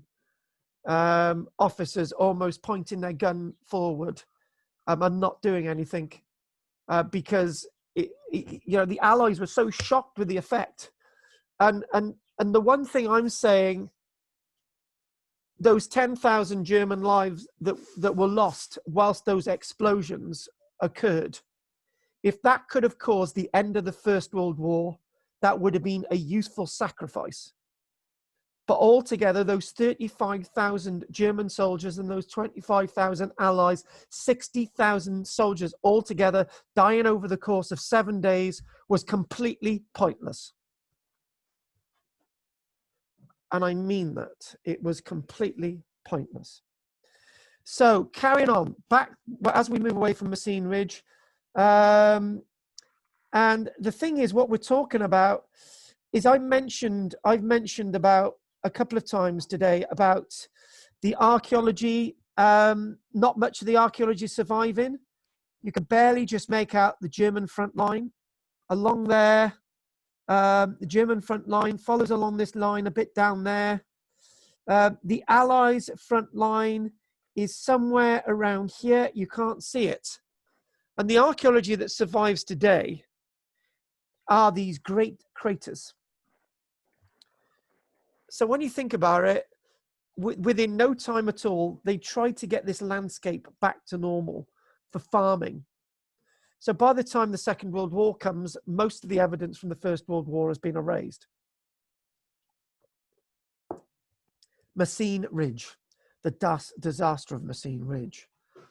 So as we sort of move on a little bit further with some more of these slides, that's what Messines Ridge looked like. And there's no trace of that there today from that wonderful aerial view.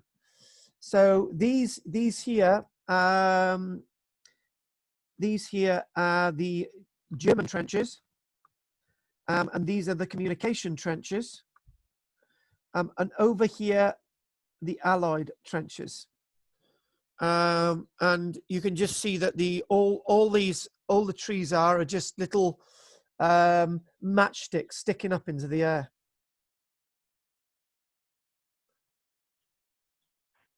And this is what the landscape of Messines looks like today. No sign of these trenches at all. But here is where they've been excavating those trenches. And obviously you can't see any trenches in the field, and obviously it's all gone. But this was the scene of that huge First World War conflict, Messines 1917. And as we start to move on a bit further, now the archaeology is so well preserved, you can almost step down these. And what's happening is the evidence from 1914 and 1917, because the position is constantly being hit, you know, the trenches are collapsing in, and then they forget about it and they dig more trenches. So again, this is why we've got so much well-preserved archaeology. And the one thing I mentioned earlier on was actually the cartridges. And I mentioned that the reason why they were able to identify that there'd been an earlier battle there, an unidentified battle, is the date on there, 1914. This was from a German rifle. This was fired from a German rifle. And they've got lots of rounds there that haven't been spent. And again, by examining the evidence, can we only hope to actually learn more? It's in the archaeology that the answers are to be told, not just in the history. History can lie, archaeology doesn't. This is another battlefield in France. You can actually see, when you look at the moon, actually, I tell you what, look at the moon tonight if you can see it. And you'll see the moon looking like this. You won't see the crater, these trenches, but you'll no doubt see the moon looking like this. The impact holes. And I've mentioned this every time I've done this week. And one thing I've actually mentioned is, in fact, when we actually look at the image, and I'd love to know, I did actually write down where this was, but this image was taken around 1917, 1918, because if you look at the image, those things are tanks. Those are First World War tanks. And I do believe these are German tanks, because the German tanks were much bigger than the Allied tanks, but there were a lot less of them. Whilst the Allies had the Mark I and were the first inventors of tanks, soon the Germans invented their own. Cambrai was the big tank battle, if anyone knew or didn't. Of course, soldiers resting, as we've already mentioned. That's what I'm talking about, the steps going up over the top. Now, what's going to happen is that you've got somebody on the German side with a machine gun lined up with these steps. And as they're lined up with these steps, when they go over the top, the Spandau machine gun is aiming at this, and the Allies would say that as the Allies went over the top, they would play Spandau Ballet, and that's why the pop group in the 1980s called themselves Spandau Ballet, because they were named in tribute to the soldiers going over the top in the First World War. You can use that in a quiz question. Tell Ryland about that, Pat. Okay, yes, I've been meaning to phone him. Get a little bit of an excuse. Yeah. So anyway, carry on my folks. So what we've got again is there we go, Messines, near Ypres. And then what we have is all these white ones indicating the bombs that were exploded, the mines, and these, the ones that were not detonated. Oh, I've been saying 5. It says 6 here. And I'm told, I've got somebody in I think it's my Tuesday class, who's actually been to Messines Ridge. And he tells me that the farm of Labat-Cour Farm, there's a plaque there saying that under here, there's 50 pounds of explosives undetonated, and they're still farming there today. I tell you what, it's a place that I wouldn't want to be near. I just think, they could still go off. I don't know. Again, a Tommy in one of the trenches. Maybe this man survived. Hopefully he did. And look at this. This is the archaeological preservation at Messines Ridge. Look at these cartridge boxes. Yeah, no, they're not bits of clay. What they are is, you can see the top of a cartridge box. There are loads of cartridge boxes here. And if you look there, you can see the cartridges poking out the top of the box. These were just left there. And when the trench collapsed, it completely collapsed inwards, and all these munitions were left in situ. The thing is, if they went back there and dug a year later, the munitions would have been absolutely useless, because after about a year, the cordite goes off and goes into a runny paste and cannot be fired. There's a pickle helmet. And again, this is from the 1914 conflict, not the late one. Again, the identification of a battle that they didn't know about. I showed on the uniform earlier on the stick grenades on that uniform from that soldier earlier on. These are stick grenades. That there, just in case, I wouldn't want to pull one of those strings, because if you pull one of those strings, it arms it. Whether that mechanism would still be active now with all the corrosion and so on is really unlikely. However, there is still a high explosive in there. Again, found in the walls of the trench, still ready to be used.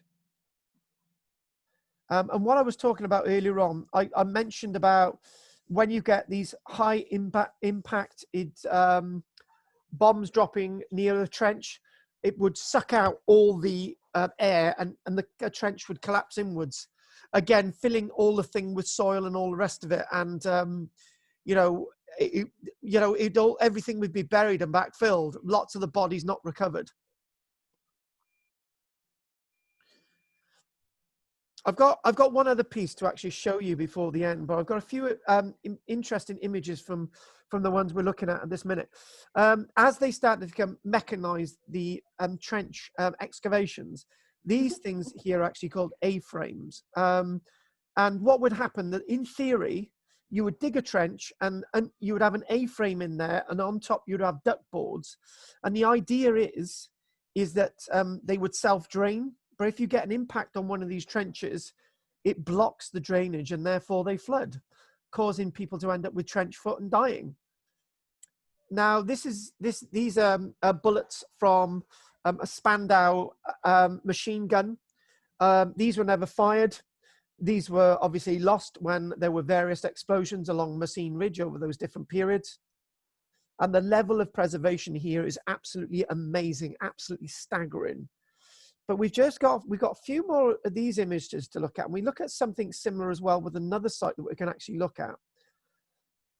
And just think, when you look at something like this, you look at the tools, an axe and a shovel and another axe, ready to dig out the chalk and ready to make another trench.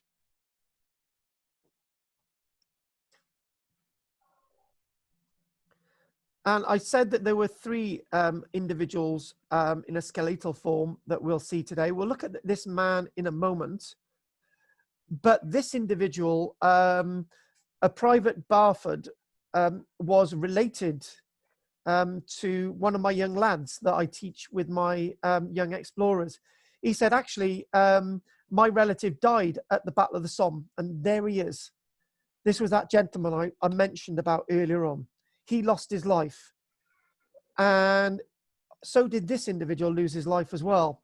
Now, this is quite a very sad image, because this was a rifleman. We can tell he was a rifleman because he's got the rounds, which would have been held in a little cartridge box near his shoulder.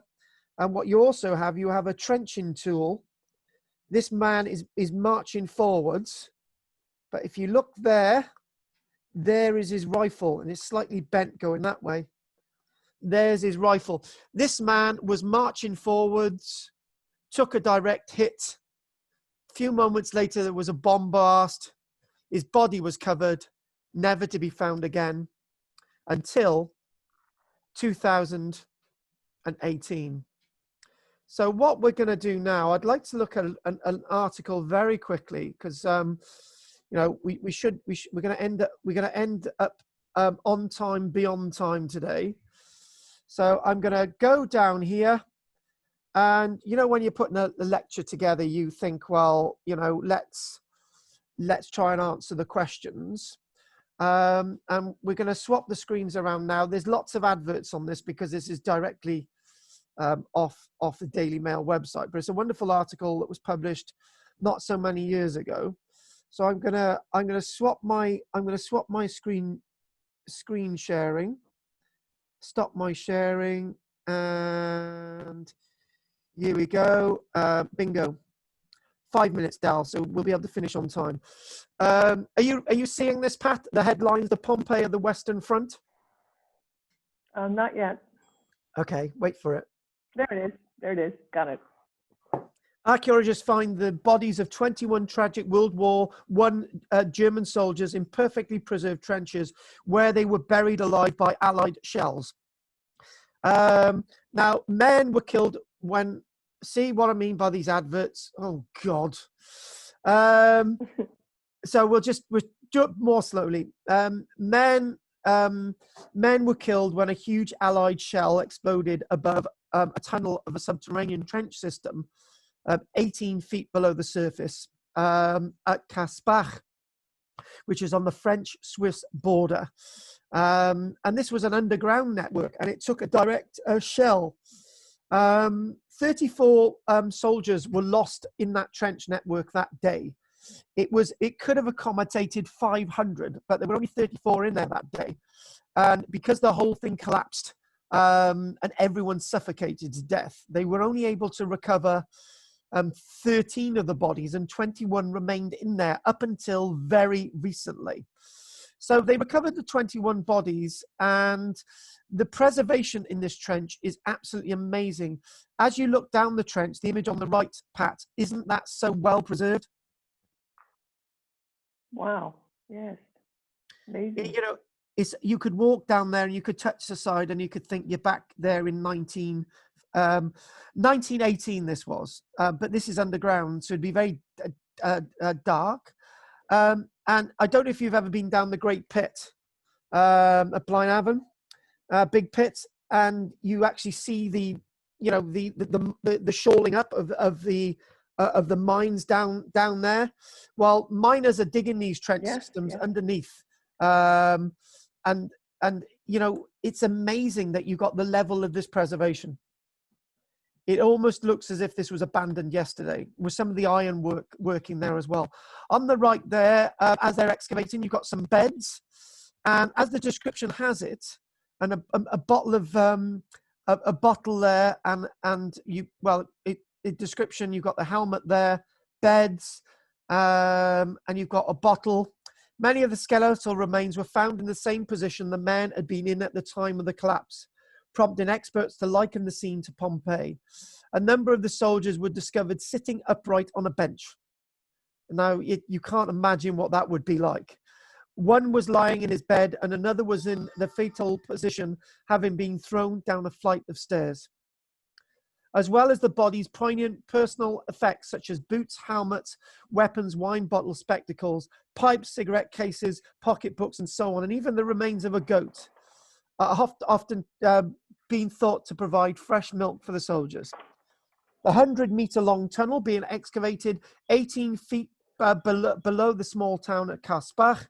And as you start to look at, metal items are slightly rusty, but the wooden items are perfect. You can imagine they found a body at the bottom of the stairs, and when they're excavating in here, and they find the wonderful, you find the wonderful network of everything so well preserved.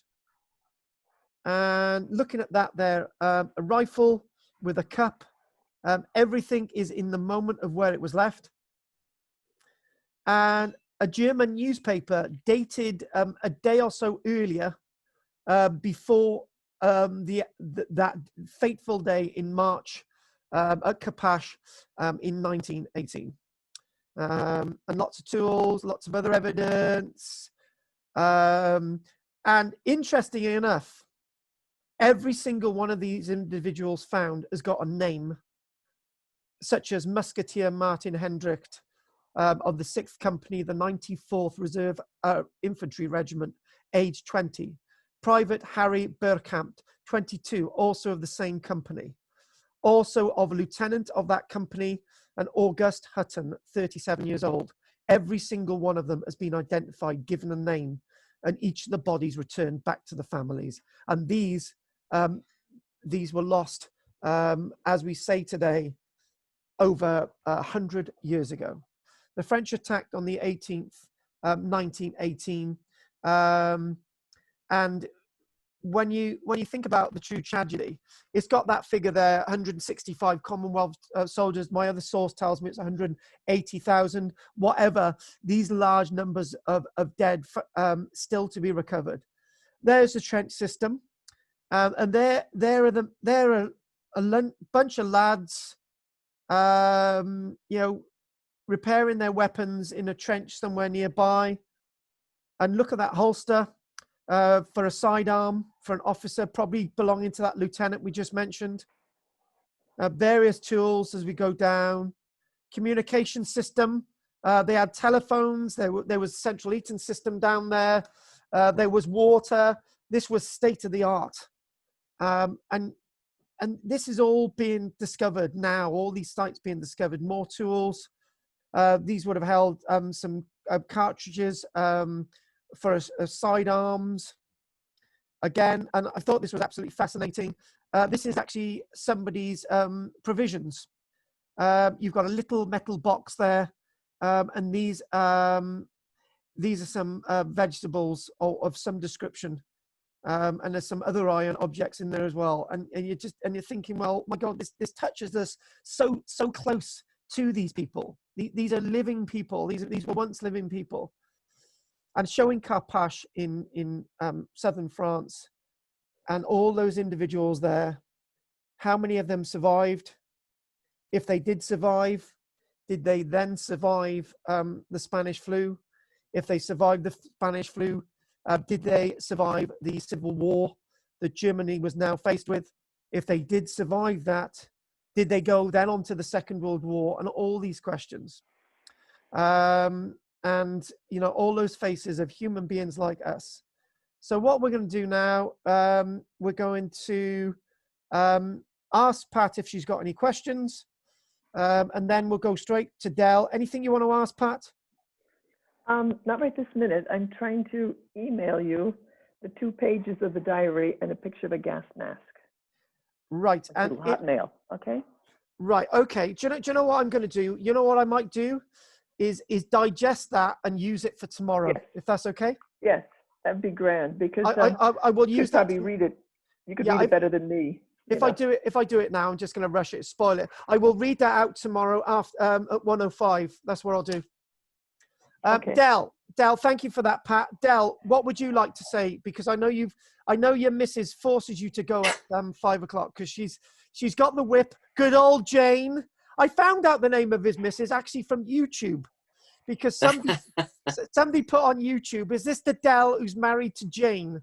I couldn't answer yes or no, but I asked Del and he said he is. Right, Del, make something poignant. Anything you'd like to say before? That was fantastic. Learned a lot. As I said before the break, you know, thank you. That was really, really, yeah, learned quite a lot.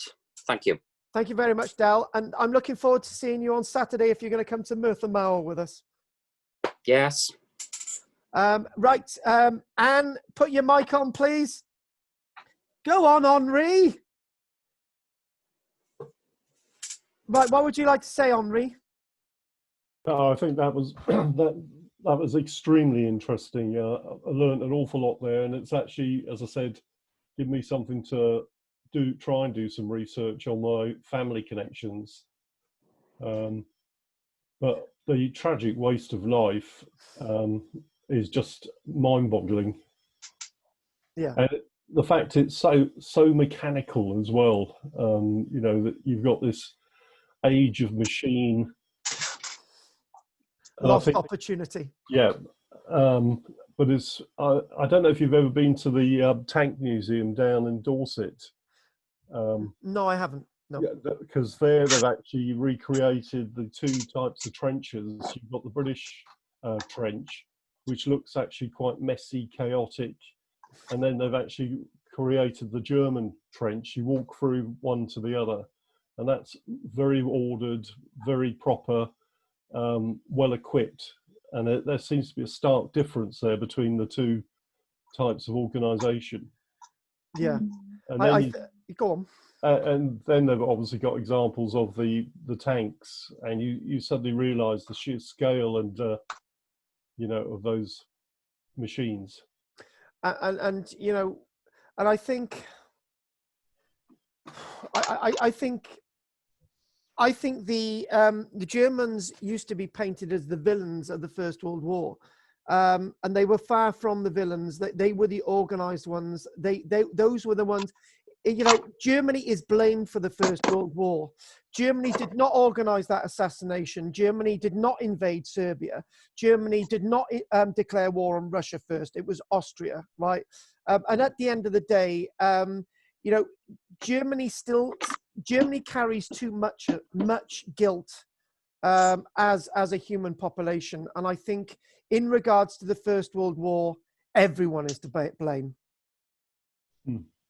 And this is why I keep saying, if I had a time machine, you know, there was one, you know, there was a World of War or something years ago, and it was something like the World of War, and it said that the Germans made a breakthrough on one of the fronts in the First World War, and they had made it so far across the Allied lines that they were actually they could actually hear the messages being dictated in the Allied HQ, and for some strange reason they were kept from advancing. It's almost as if the Germans had opportunities to advance and they stopped, and the Allies had so many opportunities to advance and they stopped. It's almost as if nobody wanted anyone to win in the First World War. That may sound absolute nuts, and be critical of that, but there's something standing the history back. And if only the war could have ended very early on, we could have changed history in a moment, but it was not to be. So many opportunities could have been there to stop the First World War, but it didn't happen. And Anne? Yes, it's all the little human stories that I've been interested in. And, you know, it's almost like another, you know, there's the civilization of the soldiers, and then there's these people somewhere who are making all the decisions, you know, and it's just like, I think the resilience as well, you know, resilience of soldiers to be able to just live in that kind of environment, you know, it's just amazing how people, you know, it just amazes me about the human spirit, really. You are very right, but I'm going to say I don't think, even though it was they're resilient, expected to do it, you know. Yeah, expected, you know. And the point to be made, I don't think anyone survived the First World War who were actually in those trenches. It scarred every single one. Every single report that we have is that nobody came out of those trenches unscathed. No. They survived, but they didn't survive. You know. No. So I'm going to use what Pat's sent me, and I'm just gonna double check. I've had that email off Pat, and if so, anyone who joins us tomorrow, I will absorb what she sent me. And I am just going to look now, Pat. Where have you sent it, Pat? I haven't sent it yet. I'm working on getting the right pictures. So I'll go up to my PC Pat, and I'll send it in about 10 minutes. Pat, we got no rush. A half hour. Got until tomorrow morning, so that's fine. Don't worry about it. Okay, right. So okay then. What I'm going to say is, have you all enjoyed today? Yes. Fantastic. Thanks. Yes, thank you. I've really appreciated your company, and excellent. It's been one. Thank you very much. It's been one of those very deep lectures, and I'm looking forward to seeing you all next week. Next week will be something very different, but obviously, hopefully, it's going to be as connective as ever. So I'm going to leave you all be now, and thanks for joining us, Anne, Henry, Pat, and Del. Thank you. Yes, I will see you all soon. You. And I'll see some of you tomorrow, if not Saturday, and I'll see you all next week. Thank you very much. Good week. Bye-bye, Anne. Bye. Henry, Thank Pat, you. and Del. Bye, all. Bye. Bye-bye, bye-bye, bye-bye, bye-bye. Oh, knackering. See you, Anne. Bye. Bye-bye. You're looking good, by the way. I better go. See you. Bye, bye-bye, bye-bye, bye-bye. Bye. Bye-bye.